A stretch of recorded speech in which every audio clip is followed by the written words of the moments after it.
300 years before anyone set foot on Antarctica, someone drew its coastline. Not approximately, not guessed, accurately mapped every river, every mountain range, every curve of land beneath 2 miles of ice. The map was drawn in 1513. Antarctica was discovered in 1820. Someone knew, but who? November 9, 1929. The old Topkapi Palace has become a museum. Director Halil Etham is cataloging Ottoman archives when a junior assistant brings him a rolled parchment, untouched for centuries. Gazelle skin, faded ink, geographic coordinates in Arabic script. The signature reads, Piri Reis, Admiral of the Ottoman Navy, 1513. Etham unrolls it carefully. What he sees makes no sense. The coastline of South America, detailed perfectly. The Caribbean islands, placed with precision. And then, at the bottom edge, something that shouldn't exist. A landmass, detailed. Mountains, rivers, bays, Antarctica. But here's the problem. In 1513, European explorers had barely reached the coast of Brazil. Magellan wouldn't navigate South America's tip for another 7 years. Antarctica wouldn't be sighted until 1820 by Russian explorers Bellingshausen and Lazarev, 307 years after this map was drawn. Etham contacts the Turkish Ministry of Education. Within weeks, the map makes international headlines. Cartographers arrive from Berlin, Paris, London. Everyone asks the same question. How did an Ottoman admiral in 1513 draw a continent that wouldn't be discovered for 3 more centuries? Piri Reis himself left clues. In the margins of his map, written in Turkish, he explains his method. In composing this map, I have made use of about 20 charts and mappe mundi. These are charts drawn in the days of Alexander, Lord of the Two Horns, which show the inhabited quarter of the world. The Arabs name these charts Jafari. He's claiming he used ancient source maps, maps from the time of Alexander the Great over 1800 years before his own time. Maps that somehow contained geographic knowledge lost for millennia. In 1956, a Turkish naval officer sends a copy of the Piri Reis map to the U.S. Navy Hydrographic Office. It lands on the desk of Captain Arlington Mallory, an expert in ancient cartography. Mallory spends months analyzing it. His conclusion shocks the academic world. The map shows the coastline of Antarctica as it appears beneath the ice. Not the ice we see today, but the actual rock coastline hidden under 1.5 miles of frozen water. Mallory publishes his findings. The scientific community responds with skepticism bordering on ridicule. It's impossible, they say. Antarctica has been frozen for millions of years. But Mallory persists. He contacts the Jesuit scholar and seismologist Father Daniel Linehan, who had been part of the 1949 Antarctic expedition. Linehan examines the map using seismic data from under the ice. His response is cautious but undeniable. The correspondence is remarkable. In 1960, Charles Hapgood, a professor at Keene State College, takes up the investigation. Hapgood's background is unusual. He's not a cartographer or geographer by training. He's a historian who became fascinated by anomalies in ancient maps. He writes to the U.S. Air Force requesting technical analysis. The response comes from Harold Z. Ohlmeyer, Lieutenant Colonel in the USAF and commander of the 8th Reconnaissance Technical Squadron.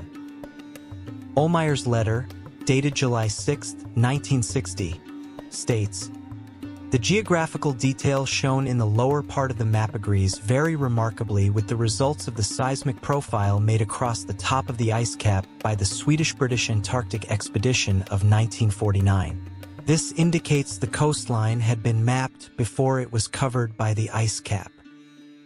Before it was covered by ice. Ohlmeyer is suggesting the map depicts Antarctica as it existed before glaciation. According to current geological understanding, that would place the original survey somewhere between 6,000 and 15,000 years ago, during or before the last ice age. Hapgood goes further. He notices something else.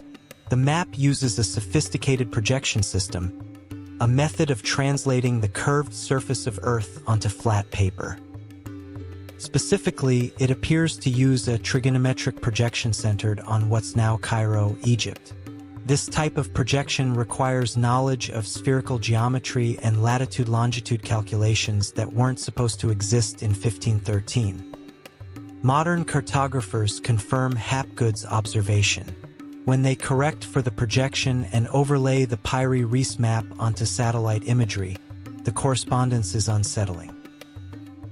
The eastern coast of South America matches within half a degree. The Caribbean islands are positioned with accuracy that rivals 18th century British naval charts.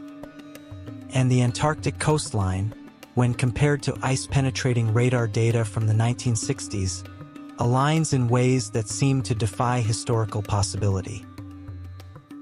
So how do we explain this?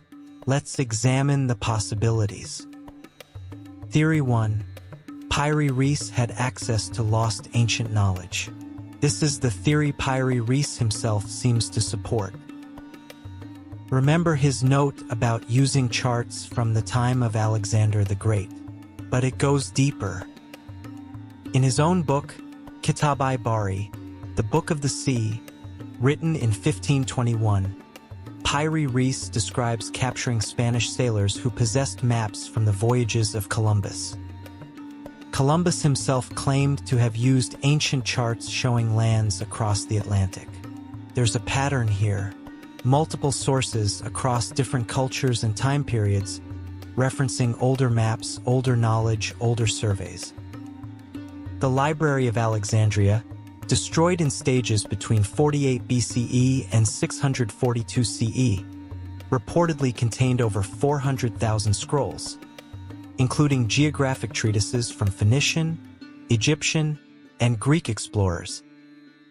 What if some of that knowledge survived in fragments, passed through Arab scholars, eventually reaching Ottoman cartographers? The Phoenicians are particularly interesting. These were master sailors who dominated Mediterranean and Atlantic trade from 1500 BCE to 300 BCE. They circumnavigated Africa around 600 BCE, a feat not repeated by Europeans until Vasco da Gama in 1498, 2,000 years later. Roman coins have been found in Venezuela. Egyptian mummies have tested positive for tobacco and cocaine, plants native only to the Americas. The evidence of pre-Columbian transoceanic contact is circumstantial but accumulating. Could an ancient civilization have surveyed Earth's coastlines thousands of years ago, created a master set of maps, and that knowledge trickled down through millennia, degraded and fragmented, until pieces of it reached medieval sailors? It sounds fantastical, but it's the theory that best fits Piri Reis's own explanation. Theory 2. Advanced pre-Ice Age civilization. This theory takes things further. What if the original maps weren't made by known ancient civilizations like the Phoenicians or Egyptians? What if they predate recorded history entirely? Geologists tell us the last ice age ended around 11,700 years ago. Before that, sea levels were 400 feet lower. Coastlines looked completely different. Vast areas now underwater were dry land. The Persian Gulf was a river valley. The Mediterranean had land bridges. And Antarctica, according to ice core samples, had periods of partial ice-free coastal regions as recently as 6,000 years ago. What if a civilization existed during or shortly after the Ice Age, advanced enough to conduct global surveys, to understand geometry and astronomy, to create accurate maps? A civilization whose coastal cities were drowned when the ice melted and seas rose? We're talking about a gap of 6,000 years between the end of the Ice Age and the beginning of recorded history in Sumer around 3500 BCE. 6 millennia is a long time. Civilizations could have risen and vanished entirely. The problem with this theory is evidence. Where are the artifacts? Where are the ruins? Supporters point to sites like Göbekli Tepe in Turkey, dated to 9600 BCE, featuring megalithic architecture and astronomical alignments that predate agriculture. They point to underwater structures off the coast of Japan, India, and Cuba that may or may not be natural formations. They point to myths and flood legends that appear in virtually every ancient culture, describing advanced civilizations destroyed by cataclysm. But mainstream archaeology remains unconvinced. Without clear physical evidence of a pre-Ice Age advanced civilization, this theory remains speculative. Theory 3. Piri Reis made lucky guesses based on incomplete data. Skeptics offer a simpler explanation. Maybe Piri Reis was working from Portuguese and Spanish exploration charts that included rough sketches of southern coastlines. Maybe what looks like Antarctica is actually a distorted representation of the southern tip of South America, elongated and misdrawn due to projection errors. Maybe the similarity to Antarctica's actual coastline is coincidental, a case of people seeing patterns where none exist. In 2000, Turkish researcher Gregory McIntosh published a detailed analysis arguing exactly this. McIntosh suggests the southern portion of the map isn't Antarctica at all, but rather the Patagonian coast of South America, extended and warped due to mistakes in copying older maps. He points out that Piri Reis's map contains errors too. The Amazon River appears twice. Some Caribbean islands are misplaced. The scale is inconsistent, but this explanation struggles with specific details. The mountain ranges on the supposed Antarctic section don't match anything in Patagonia. The river systems don't correspond to any known South American geography. And it doesn't explain how Piri Reis achieved such accuracy for the rest of the map, particularly the Caribbean and South American coast, which matches satellite data more closely than maps made 2 centuries later. Theory 4. Combination of ancient knowledge and period exploration. Perhaps the truth is somewhere in the middle. Piri Reis was documenting what he knew from contemporary exploration, Columbus, Magellan, and Portuguese voyages, but he also had access to fragments of much older maps showing features that early 16th century explorers hadn't yet discovered. He compiled everything into one chart, not fully understanding the age or origin of some of his sources. This would explain both the accuracy and the errors. The accurate parts came from ancient surveys. The errors came from trying to reconcile those ancient maps with newer, sometimes contradictory information. It would explain why Antarctica appears, but why other parts of the map contain mistakes. He was piecing together a puzzle with pieces from different eras, different map-making traditions, different levels of accuracy. But the Piri Reis map isn't alone. In 1531, French cartographer Orens Fine created a world map that also shows Antarctica, this time as a complete continent, centered on the South Pole with rivers, mountains, and coastlines detailed beneath where we know ice now sits. Fine's map shows Antarctica larger than it actually is, but the shape is recognizable. Again, this is nearly 300 years before official discovery. In 1737, Philippe Boitsch, a French geographer, published a map showing Antarctica as 2 large islands separated by a waterway.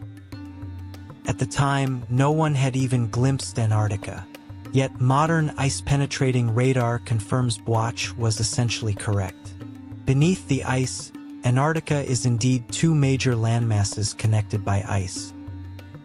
How did Bwach know this? He claimed, like Piri Reis, that he was working from older charts. But whose charts? And how old? Then there's the question of longitude. Calculating longitude accurately requires precise timekeeping. Even in the 18th century, determining longitude at sea was one of the great unsolved problems of navigation. The British government offered a prize worth millions in today's money for anyone who could solve it. John Harrison finally succeeded in 1761 with his marine chronometer. Yet the Piri Reis map, drawn in 1513, shows longitudinal accuracy that shouldn't have been possible. The distances between continents are correct. The placement of islands matches modern measurements. Either Piri Reis had access to chronometer centuries before they were invented, or his source maps did. In 1963, Professor Hapgood published Maps of the Ancient Sea Kings, compiling dozens of medieval maps that display anomalous knowledge. Maps showing Greenland as 3 separate islands, which it is beneath the ice. Maps showing the Mediterranean with accuracy not achieved again until satellite photography. Maps using projection methods supposedly not invented until centuries later. Every time researchers think they've explained one map, another surfaces with features that defy conventional historical understanding. The accumulation becomes harder to dismiss as coincidence or misinterpretation. Modern technology keeps adding to the mystery. In 1998, satellite gravity mapping of Antarctica revealed subice features that match details on Renaissance maps. In 2006, radar imaging discovered ancient river systems beneath the Antarctic ice sheet, systems that match drainage patterns on the Piri Reis and Orance-Fine maps. Each new discovery doesn't answer the core question. It deepens it. So we're left with a choice. Either we accept that Ottoman, French, and other medieval mapmakers made an extraordinary series of lucky guesses about a continent they never saw, using projection methods they didn't understand, achieving accuracy they shouldn't have been capable of. Or we accept that they had access to information from a source we don't yet understand. Information that's older, more sophisticated, and more comprehensive than our current historical narrative allows. The Piri Reis map hangs today in the Topkapi Palace, behind glass, under controlled lighting. Thousands of visitors see it every year. Most walk past, not quite grasping what they're looking at. A document that challenges everything we think we know about the history of exploration, about the transmission of knowledge, about how much the ancients understood. A map that should not exist, but does. Subscribe to the channel or start preparing for war!